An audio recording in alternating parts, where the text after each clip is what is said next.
Et salut les résineux, les résineuses, les foufous de résine. Aujourd'hui, des petites infos préco. J'ai vu de belles choses qui sont en précommande. Donc je vous montre ça. Il y a des trucs sympas.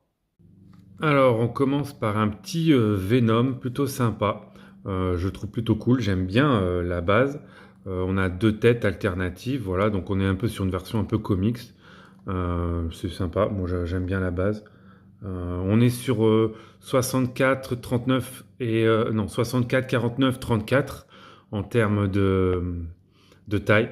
Ça fait une belle statue quand même. Bon, par contre, au niveau du prix, j'avoue que c'est peut-être un peu abusé.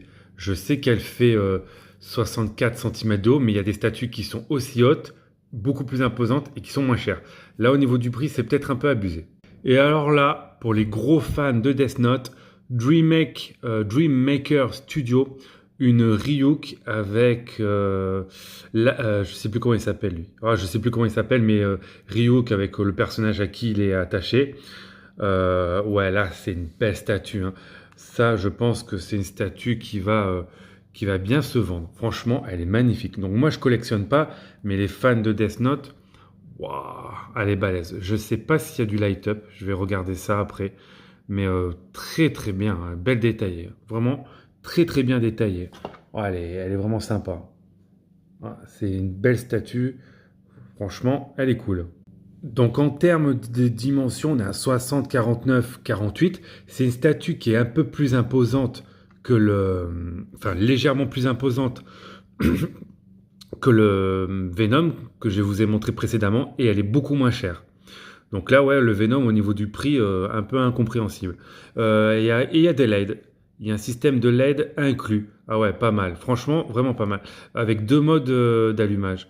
Ryuk et Yagami. Voilà, c'est ça. Light Yagami. Et sur le site Exaspus, on a une statue de Prime One de Ghost in the Shell. Donc une version bonus et une version régulière.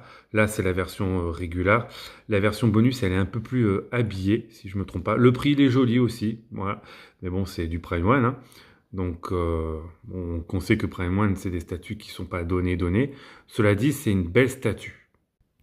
Voilà, c'est tout en termes de précommande, de les trucs sympas que j'ai vus cette semaine. Je vous invite à aller sur la chaîne YouTube de Flankster117. Il a reçu le buste et la statue de Infinity Studio de Avatar. Allez la voir, franchement, je vous recommande. Vous aurez un bel aperçu. Elle est pas mal, c'est sacrée statue. Voilà, c'est tout. On se retrouve dans une prochaine vidéo. Salut!